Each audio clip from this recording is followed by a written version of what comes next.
जय हिंद दोस्तों, स्वागत है आपका मेरे YouTube चैनल टीचिंग बाय गौरव सर में। दोस्तों, ये वोकैबुलरी की सीरीज चल रही है जिसमें ये हमारी पार्ट थर्ड की ये वीडियो है।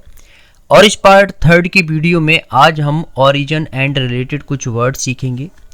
जैसे ओडोंटोस का मतलब होता है टूथ, तो टूथ से रिलेटेड जैसे हमारा ओडोंटोस, मेट्रॉन, ये हमारे रूट वर्ड्स हैं।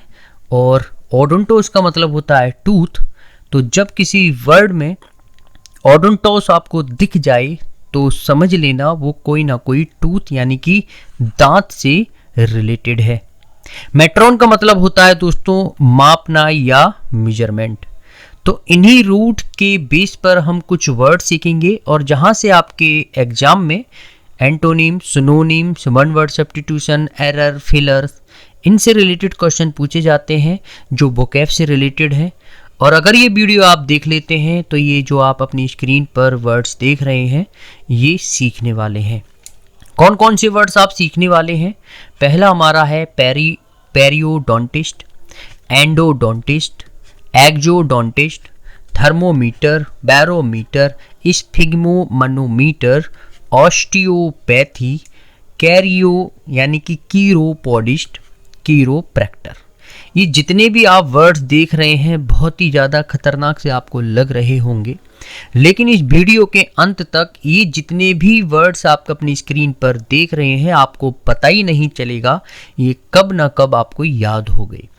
और जब एग्जाम आप देने जाओगे तो यहाँ से जो भी synonyms, antonyms, one word substitution, error, filler, ये जितने भी क्वेश्चन वोकैब से रिलेटेड आपके एग्जाम में एग्जामिनर पूछता है बहुत ही आसानी से चुटकियों में रिलेट करके रूट वर्ड से आप इसका आंसर निकाल लेंगे। तो चलिए शुरू करते हैं दोस्तों पहले वर्ड से।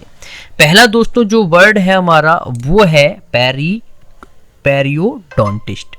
आइए, पेरियोडोंटिस्ट क्या होता है दोस्तों? जब किसी वर्ड की स्टार्टिंग प्रीफिक्स पैरी से हो इसका मतलब होता है पैरामीटर।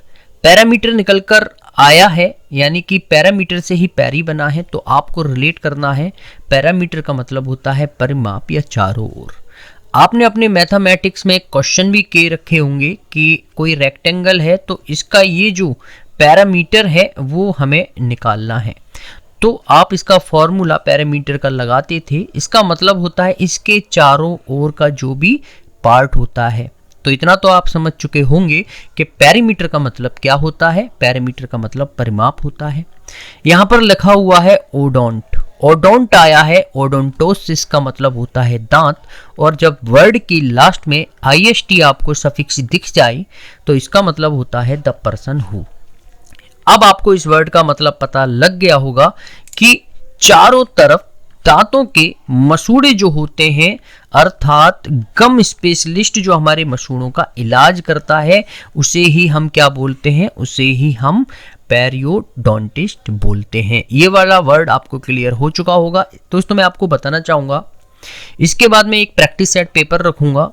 जैसे मैंने वीडियो पार्ट फर्स्ट में आपको जो वोकैब के वर्ड्स बताए हैं उन्हीं से रिलेटेड वो क्वेश्चंस होंगे। दूसरी वीडियो से रिलेटेड अलग प्रैक्टिस सेट होगा और ये जो तीसरी वीडियो मैं आपको बना रहा हूँ जो आप अभी देख रहे हैं इनसे रिलेटेड अलग वर्ड्स होंगे, यानी कि अलग क्वेश्चन एंड आंसर्स होंगे। इससे क्या है, हमारा एक रिवीजन हो जाएगा और आप अपने एग्जाम में काफ़ी अच्छा स्कोर वोकैब में कर सकते हैं। चलिए दोस्तों बढ़ते हैं अगले वर्ड पर। नेक्स्ट जो वर्ड आया है वो है एंडोडोंटिस्ट। एंडोथर्मिक रिएक्शन और एक्सोथर्मिक रिएक्शन आपने 10th और 12th में बहुत ही अच्छे तरीके से पढ़ी होगी। तो दोस्तों मैं आपको बताना चाहूँगा, एंडोथर्मिक रिएक्शन यानी कि जो अंदर की ओर बताती है, इसका मतलब होता है अंदर की ओर। तो जब किसी वर्ड में एंडोथर्म इस तरीके का दिख जाए तो समझ जाना अंदर की ओर से वो वर्ड रिलेटेड है। ओडोंट का मतलब होता है दोस्तों दांत और IST का मतलब होता है द पर्सन हु, यानी कि ओडोंट का मतलब दांत और IST का मतलब द पर्सन हु से है वो पर्सन जो अंदर की ओर दांतों को रिलेट कर लो। इतना तो निकल आया। तो अब आपका इस वर्ड का मीनिंग है आपके दांतों के भीतर का जो इलाज करता है, यानी कि दांतों के अंदर ये हमारा दांत है, मैंने बना दिया है, मेरी आर्ट ज़्यादा अच्छी नहीं है, और इसके अंदर ये कोई कीड़ा वगैरह लग जाता है, इसके अंदर बहुत ज़्यादा दिक्कत होती है, तो जो दांतों के अंदर का इलाज करता है specialize in pulp of tooth and RCT root canal therapy से जो इलाज करता है वही हमारा एंडोडोंटिस्ट होता है। आई थिंक ये वर्ड आपका क्लियर हो गया होगा। चलिए बढ़ते हैं अगले वर्ड पर। नेक्स्ट हमारा जो वर्ड है वो है एक्सोडोंटिस्ट। एक्स यहाँ भी लग जाए दोस्तों EX, जैसे मैंने आपको बताया था एग्जिट EX लगा है, एक्स सर्विसमैन यानी कि EX लगा है, एक्सोथर्मिक रिएक्शन EX लगा है। इसका मतलब होता है बाहर की ओर, यानी कि बाहर से हम रिलेट करेंगे। ओडोंट आ गया तो ओडोंट मतलब होता है दांत, क्या होता है टूथ। IST का मतलब होता है द पर्सन हु, जब किसी वर्ड के लास्ट में सफिक्स हमारा IST होता है उसका मतलब होता है द पर्सन हु। अब आपको इस वर्ड का मतलब समझ में आ गया होगा, यानी कि वो पर्सन जो दांतों के बाहर को निकालता है, वो व्यक्ति जो दांत को बाहर की तरफ निकालता है, specialize in extraction of teeth, उसको हम क्या बोलते हैं एक्सोडोंटिस्ट बोलते हैं। ये वाला वर्ड आपको क्लियर हो गया होगा। चलिए बढ़ते हैं आगे। नेक्स्ट हमारा वर्ड है थर्मोमीटर। दोस्तों थर्मो का ही मतलब होता है हीट, क्या होता है हीट, और मीटर का मतलब होता है मापना या मेजरमेंट। तो अब आपको इस वर्ड का आंसर यानी कि एक अर्थ निकल कर मिल गया होगा। वो इंस्ट्रूमेंट जो हीट को मापता है वही हमारा थर्मोमीटर कहलाया जाता है। आपको जब फीवर आता है तो आपको पता होगा डॉक्टर आपके मुंह में एक इंस्ट्रूमेंट, एक डिवाइस लगाता है मेजरमेंट करने के लिए आपकी बॉडी की हीट को, तो वही इंस्ट्रूमेंट कहलाया जाता है थर्मोमीटर। आई थिंक ये वाला वर्ड भी आपको क्लियर हो गया होगा। चलिए बढ़ते हैं आगे। नेक्स्ट हमारा जो वर्ड है मैं इसको थोड़ा सही तरीके से प्लेस कर लेता हूं जिससे कि आपको आसानी हो इसको देखने में। नेक्स्ट हमारा जो वर्ड है वो है बैरोमीटर। दोस्तों जिस किसी वर्ड की स्टार्टिंग बैरो से हो तो समझ जाना उसका मतलब होता है प्रेशर। मीटर का मतलब आपको पता है, मीटर का मतलब होता है मापना। तो वो इंस्ट्रूमेंट जो मेजर करता है प्रेशर को, दाब को, किसको दाब को, वही हमारा कहलाया जाता है बैरोमीटर। आई थिंक ये वाला भी वर्ड आपको क्लियर हो गया है। चलिए बढ़ते हैं आगे। नेक्स्ट हमारा वर्ड है वो है स्फिग्मोमैनोमीटर। अब ये स्फिग्मोमैनोमीटर क्या होता है, बहुत ही लंबा वर्ड है, बहुत ही लंबा शब्द है। बहुत से बच्चे इसको बोलने में भी दिक्कत होती होगी और ये एग्जाम में कई बार पूछा जा चुका है, इसलिए मैं आपको इसका अर्थ बता देता हूँ किस तरीके से इसका अर्थ निकालेंगे। दोस्तों स्फिगोज एक ग्रीक वर्ड है, इसका मतलब होता है पल्स। जो आपकी बॉडी की पल्स चलती है वो स्फिगोज से निकल कर आया है, इसका मतलब होता है पल्स। और मनोमीटर का मतलब होता है, ये एक फ्रेंच वर्ड है, मनोमीटर का ही मतलब होता है मापना। क्या होता है मापना, और मीटर का भी मतलब होता है मापना। बस ये मनोमीटर फ्रेंच शब्द है, इसका भी मतलब होता है मापना, तो कंफ्यूज नहीं होना। तो वो device device for measurement blood pressure, यानी कि वो डिवाइस जो आपके ब्लड प्रेशर को मापता है। आपने देखा होगा जब आपका BP यानी कि ब्लड प्रेशर हाई हो जाता है तो डॉक्टर आपकी बाहों पर, आपके यानी कि जो आपका हाथ होता है उस पर एक कपड़ा सा बांध देता है और एक पंप सा लेकर उसको पंप करता है, जिससे कि आपका जो ब्लड प्रेशर है वो मापा जाता है। वही हमारा डिवाइस, वही हमारा इंस्ट्रूमेंट स्फिग्मोमैनोमीटर कहलाया जाता है। आई थिंक ये वर्ड भी आपको क्लियर हो गया होगा। चलिए बढ़ते हैं आगे। नेक्स्ट हमारा जो वर्ड है वो है ऑस्टियोपैथी। दोस्तों जिस किसी वर्ड की स्टार्टिंग में ऑस्टियो लग जाए, ये ऑस्टियोन से आया है जो एक ग्रीक वर्ड है, इसका मतलब होता है बोन यानी कि हड्डी। पैथी का मतलब होता है दोस्तों पैथोस से निकल कर आया है, इसका मतलब होता है दर्द या फिर सफरिंग। तो यानी कि वो ट्रीटमेंट, यानी कि ट्रीटमेंट बाय मसाज स्ट्रेचिंग करने वाला, यानी कि जब हड्डियों में आपके दर्द होता है तो जो मसाज स्ट्रेचिंग वगैरह आपको करता है वही हमारा ऑस्टियोपैथी कहलाया जाता है। आपको इनके चित्र भी स्क्रीन पर नजर आ रहे होंगे जिससे कि आपको और आसानी हो रही होगी कि ऑस्टियोपैथी क्या होता है। तो चलिए बढ़ते हैं दोस्तों अगले वर्ड पर। नेक्स्ट हमारा जो वर्ड है वो है हमारा कीरोपोडिस्ट। अब ये कीरोपोडिस्ट क्या होता है? कीरो का दोस्तों मतलब होता है हैंड और पॉड का मतलब होता है फुट। जिस किसी वर्ड में कीरो लगा हुआ आ जाए समझ जाना हैंड से रिलेटेड है, पॉड लगा हुआ आ जाए समझ लिए ना फुट से रिलेटेड है। आईएसटी का मतलब होता है द पर्सन हु। अब तक को आपको रट गया होगा, ये आईएसटी जिस किसी वर्ड के लास्ट में एज अ सफिक्स यूज किया जाता है उसका मतलब होता है द पर्सन हु। तो a person who looks after, looks after एक फ्रेजल वर्ब है जिसका मतलब होता है देखभाल करना।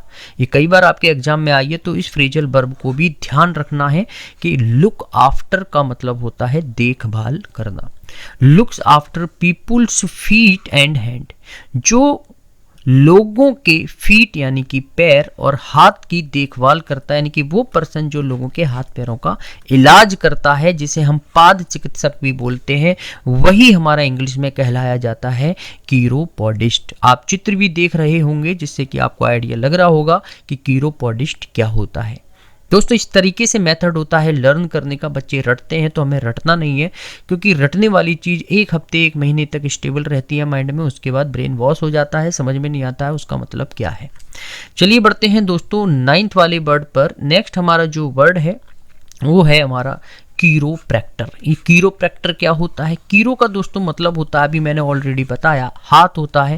प्रैक्टर प्रैक्टिकल यानी कि डन बाय हैंड, जो हाथों से किया गया है, प्रैक्टिकली किया गया है, वही हमारा प्रैक्टर कहलाया जाता है। तो अब आपको इसका मीनिंग पता लग गया होगा, यानी कि chiropractor treats patient in part by physically manipulating their spines, यानी कि जो अपने हाथों से प्रैक्टिकली आपकी बैकबोन या स्पाइन को ठीक करता है। आप चित्र भी देख रहे होंगे कि कौन है, उसे ही हम कीरोप्रैक्टर कहते हैं। तो ये कीरोप्रैक्टर कौन है आपको बहुत ही आसानी से पता लग गया होगा। नेक्स्ट हमारे कुछ रूट्स वर्ड्स और हैं जिनको मैं और आपको बता देना चाहता हूं। दूसरे हमारे रूट वर्ड हैं कीयर, इसका मतलब होता है हैंड। दोस्तों कीयर का भी मतलब होता है हैंड और पस का मतलब होता है फुट। तो जिस किसी वर्ड में कीयर लगा हुआ नजर आ जाए तो समझ लेना इसका मतलब हैंड से रिलेट कर लेना, और पस का मतलब फुट से रिलेट कर लेना जिस किसी वर्ड में पस लगा हुआ आ जाए। ये रिलेटेड वर्ड्स हैं, रूट वर्ड्स हैं, और इनसे रिलेटेड कौन कौन से वर्ड्स हम सीखेंगे आप अपनी स्क्रीन पर देख रहे होंगे। कीरोग्राफी किसे कहते हैं, कीरोमैंसी किसे कहते हैं, ऑक्टोपस किसे कहते हैं, प्लेटिपस किसे कहते हैं, पोडियम किसे कहते हैं, ट्राइपॉड किसे कहते हैं, पोडिट्रिस्ट किसे कहते हैं। अभी ये वर्ड आपको बहुत ही ज़्यादा कठिन लग रहे होंगे, डिफ़िकल्ट लग रहे होंगे, लेकिन जिस तरीके से मैं आपको बताऊंगा, मैं आपसे वादा करता हूं 1-2 बार वीडियो अगर आप देख लेते हैं तो इन वर्ड्स को कभी भी नहीं भूलेंगे। और उसके बाद हम प्रैक्टिस सेट भी करेंगे जिससे कि आपको जितने भी वर्ड्स हैं बहुत ही अच्छी तरीके से लर्न हो जाएंगे और आप अपने एग्जाम में काफ़ी अच्छा स्कोर कर पाएंगे। चलिए बढ़ते हैं पहले वाले वर्ड पर। तो यहाँ पर दोस्तों आप देख सकते हैं, मैं इसको थोड़ा जूम इन जूम आउट करके सेट कर लेता हूँ जिससे कि आपको प्रॉपर ये दिखाई दे कि कीरोग्राफी क्या होता है। तो दोस्तों कीरोग्राफी, कीरो अभी मैंने आपको बताया था, कीरो का मतलब होता है हैंड और ग्राफी का मतलब होता है, ये ग्राफीन से निकल कर आया है जो एक ग्रीक वर्ड है जिसका मतलब होता है टू राइट यानी कि लिखना। तो हाथों से लिखना तो यानी कि हैंड राइटिंग, तो उसी को यानी कि हाथ की लिखाई को हम क्या बोलते हैं, इंग्लिश में कीरोग्राफी बोलते हैं। आई थिंक ये वर्ड आपको क्लियर हो गया होगा। चलिए बढ़ते हैं आगे। नेक्स्ट हमारा वर्ड है कीरोमैंसी। कीरो का मतलब दोस्तों हाथ होता है, मैंसी का मतलब होता है सी यानी कि देखना। तो जो हाथों को देखता है मतलब जो आपके हाथों को देखकर भविष्यवाणी करे यानी कि telling future by looking at hands palms. Palms का मतलब होता है हथेली। तो जो व्यक्ति आपके हाथ को यानी कि हथेली को देखकर भविष्यवाणी करे वही होता है हमारा कीरोमैंसी। आप चित्र में भी बहुत ही अच्छी तरीके से दिख रहा होगा कि कीरोमैंसी किसे कहते हैं। चलिए बढ़ते हैं आगे। ये तो बहुत ही इजी सा है, आई थिंक सभी को पता होगा। ऑक्टोपस। जिस किसी वर्ड की स्टार्टिंग ऑक्टो से हो तो उसका मतलब होता है 8 और पस का मतलब होता है फुट। ऑक्टा कोर प्रोसेसर भी आता है तो यानी कि वो 8 कोई ना कोई रिलेट होगा ये नंबर, तो ये ध्यान रखना। ऑक्टा कोर प्रोसेसर होता है, पेंटा कोर होता है, हेक्सा कोर होता है। तो ये सभी क्या होते हैं, ये हमारे नंबर्स होते हैं। हम यहाँ पर बताने थोड़ा एडिशनली आपको इन्फॉर्मेशन दे दूँ, हेक्सा जिस किसी वर्ड में लग जाए तो समझ लेना 6 नंबर से रिलेटेड है। क्वाड जिस किसी वर्ड में लग जाए तो 4 नंबर से रिलेटेड है। और अगर मोनो लग जाए तो सिर्फ 1 से रिलेटेड है। डुअल लग जाए तो 2 से रिलेटेड है। तो इस तरीके से बहुत सारे नंबर्स हैं। हालांकि एक अलग टॉपिक है, हम बाद में बात करेंगे। हम बात करते हैं ऑक्टोपस वर्ड की। ऑक्टो का मतलब होता है 8, पस का मतलब होता है फुट, यानी कि जो 8 पैरों का एनिमल हो उसे ही हम क्या बोलते हैं, उसे ही हम बोलते हैं सी एनिमल, जो होता है ऑक्टोपस। 8 पैरों का सी एनिमल जिसे हम ऑक्टोपस बोलते हैं, वही हमारा यहाँ पर मीन्स है इसका। तो आई थिंक ये ऑक्टोपस वाला वर्ड भी आपको क्लियर हो गया होगा। नेक्स्ट हमारा आता है प्लेटीपस। प्लेटी का दोस्तों मतलब होता है फ्लैट, बिल्कुल फ्लैट जो होता है। ओके, जैसे कि ये मान लो पत्ती है, बिल्कुल फ्लैट है। इसका नीचे क्या है, ये जो नीचे आप देख सकते हैं ये पूरा सरफेस फ्लैट है। और पस का मतलब होता है फुट। तो जिसके पैर बिल्कुल फ्लैट हो, बिल्कुल धरातल उसका जो है बिल्कुल समतल हो, वही हमारा कहलाया जाता है प्लेटीपस। यानी कि small amphibious mammals with webbed feet, यानी कि पंजा टाइप का पैर, यानी कि वेब्ड टाइप का फीट का मतलब है, वेब्ड फीट का मतलब है एक तरीके से फ्लैट जिसका पैर होता है। आप स्क्रीन पर देख सकते हैं इस टाइप का ये एम्फीबियस एनिमल मैमल्स होता है। तो इसे ही हम प्लेटीपस बोलते हैं। चलिए बढ़ते हैं आगे। नेक्स्ट हमारा वर्ड है दोस्तों पोडियम। ये आई थिंक आपने बहुत बार सुना होगा, कम ऑन पोडियम, इस तरीके से बोलते हैं। तो पोड का मतलब ही होता है दोस्तों फुट, और डियम, ये जो डियम है इसका ही मतलब होता है बैक। तो यानी कि जो पैरों को बैक की साइड में ले जाए, जिसमें पैर पीछे छिप जाते हैं, अर्थात स्पीकर्स प्लेटफॉर्म। आप चित्र में देख रहे होंगे यही हमारा पोडियम होता है, जिसमें स्पीकर के जो पैर होते हैं वो बैक की साइड में छिप जाते हैं, उसे ही हम पोडियम बोलते हैं, या स्पीकर्स प्लेटफॉर्म। जहाँ पर स्पीकर कुछ अपनी बात को रखता है, बोलता है, उसे ही हम पोडियम बोलते हैं। चलिए बढ़ते हैं आगे। नेक्स्ट हमारा आता है ट्राइपॉड। मैंने अभी बताया था ट्राई जिसमें लग जाए इसका मतलब होता है 3, डुअल जिसमें लग जाए उसका मतलब होता है 2, ऑक्टा जिसमें लग जाए उसका मतलब होता है 8। तो ट्राई का मतलब 3, पॉड का मतलब फुट यानी कि पैर, जिसके 3 पैर होते हैं वही हमारा ट्राइपॉड कहलाया जाता है। चित्र में आपको दिख रहा होगा। चलिए बढ़ते हैं आगे। नेक्स्ट हमारा वर्ड है वो है पॉडिएट्रिस्ट। पॉड का मतलब होता है पैर, और ईयर ट्री, याद करो मैंने पिछली वीडियो में बताया था ईयर ट्रिया से आया है, इसका मतलब होता है रिकवर या हीलिंग। और आईएसटी जिस किसी वर्ड में लग जाए उसका मतलब होता है द पर्सन हु, वो पर्सन जो पैरों को हील करे, यानी कि वो पर्सन जो पैरों को ठीक करते हो, अर्थात पैरों में जैसे ठेक, नाखून जैसी समस्याओं आदि से रिलेटेड समस्याओं को दूर करता हो, वही पर्सन हमारा कहलाया जाता है पॉडिएट्रिस्ट। आपको स्क्रीन पर दिख भी रहा होगा कि पॉडिएट्रिस्ट का क्या काम होता है, तो यही काम होता है। तो पॉडिएट्रिस्ट अगर एग्जाम में आ जाए तो आप गलत नहीं करोगे। चलिए बढ़ते हैं आगे। आई थिंक ये सभी वर्ड्स आपने सीख लिए होंगे। नेक्स्ट हमारा जो सेशन है वो 10th सेशन है, जिसमें कुछ ओरिजिन वर्ड से रिलेटेड, कुछ रूट वर्ड से रिलेटेड वर्ड्स हैं। जैसे मैं आपको बताना चाहूँगा ग्राफीन। ग्राफीन मैंने अभी बताया था, इसका मतलब होता है टू राइट। और ग्राफीन ये जो रूट वर्ड्स है इससे रिलेटेड कुछ वर्ड्स हैं, जैसे graphologist, calligraphy, cocography, cacography, grapho analysis, cardiograph, photograph, phonograph, telegraph या बायोग्राफी। ये जितने भी वर्ड्स आप अपनी स्क्रीन पर देख रहे हैं ये आपको बहुत कठिन लग रहे होंगे, लेकिन नेक्स्ट वीडियो में मैं इसको बिल्कुल आसानी से आपको समझा दूंगा। तो अगर आप नेक्स्ट वीडियो देखना चाहते हैं तो थोड़ा वेट कीजिए, अगले दिन आपको ये वीडियो मिलने वाली है। अगर आप मेरे चैनल से नहीं जुड़े हैं तो सब्सक्राइब करके एक लाल बटन होगा उसको आपको टैप कर देना है, और एक घंटे वाला आइकन होगा उस पर भी आपको ऑल पर करके सेलेक्ट कर देना, जिससे होगा क्या कि मेरे द्वारा बनाई गई जितनी भी वीडियोज हैं वो सभी आप एक लिंक के माध्यम से अपने यूट्यूब पर पाते रहेंगे, और इसी तरीके से आप इन वीडियोज को देखकर आप अपने एग्जाम में अच्छा स्कोर करते रहेंगे। मिलते हैं अगली वीडियो में, जब तक के लिए आप अपना ख्याल रखिए। जय हिंद, वंदे मातरम।